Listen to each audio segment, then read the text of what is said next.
am here with Will Currie after a second round TKO. Dominant performance. Did you expect this fight to be so dominant?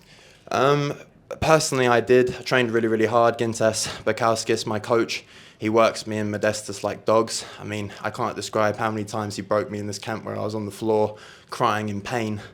Not trying to exaggerate, literally was the case, like pushing me to torturous levels, like cyanide levels of pain. So I could just push through the pain barrier today, where in the Duncan fight I might have faltered, being a bit younger. Now I'm 24, a bit older, a bit more mature, more experience under my belt. And the way I'm training now with a good family unit, I'm not training for like these fights in a COVID setting in my flat. I'm training with a proper Soviet trainer like Gintas Bakauskis, who has no mercy for me or Modestus. He works us like animals, like dogs. So just, you know, when you work that hard, these fights are the fun part. And 8-2 guy I just beat, black belt in Brazilian Jiu-Jitsu, so impressive that I was able to stop him on the floor.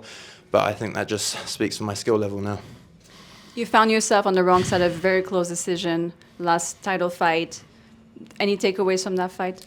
Still think I won the fight, 1, 2, and 5. I think most of the fans are on the internet, but of course he got the win, judge's decision. Fighting James Wood tonight, so well, whatever, man. I'm going to have a great career. I'm going to become one of the greatest fighters the UK's ever seen. I'm going to go to the UFC and I'm going to do a lot more than Mick Stanton does.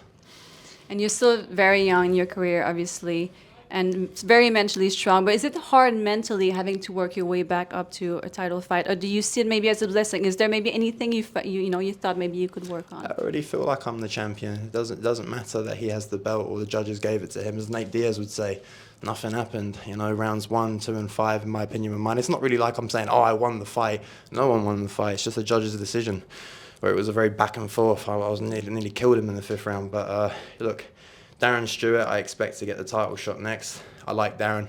I've trained with him a lot growing up, so I've got nothing bad to say about Darren. I hope he can get the rematch with Mick and win. If I have to fight anyone, but that's the problem. It's hard to get me fights. No one wants to fight me. That's why he had to fly in That's why I had to fly in Jorge Bueno, and you know, it's the only guy to take the fight, and it's very late notice. I only had like 3 weeks to train for him because I'm just waiting and waiting for someone to say yes. I just show up, I fight, I never say no. First fight I took was Dario Belandi, European IMF champion. Duncan on the second one. No warm-up, no like route, no route like certain fighters had. Just had to go straight into the deep end, and I think I know why. I really do believe that, being in the middleweight division and with who you are, I feel like, if you win the title, definitely you're going straight to the UFC. Is that what you think? I hope so. I mean, at the end of the day, I know I'm UFC ready. I know that I can fight in the UFC. At the end of the day, win, lose or draw, no one ever has an easy fight against me. It's always a war for anyone to beat me. And the older I get, the worse it gets for everyone else. So I have to ask, at weigh-ins, you never look at your opponents in the eyes. Is it a bit of a mind game? Like, what's behind that exactly? That's just some sociopath stuff. But afterwards, you're always so respectful, so I do really admire that. Not so sociopath. It's not so much today. The nice side. Yeah. Well, thank you so much. Thank you so much, Edith. Yeah, thank you.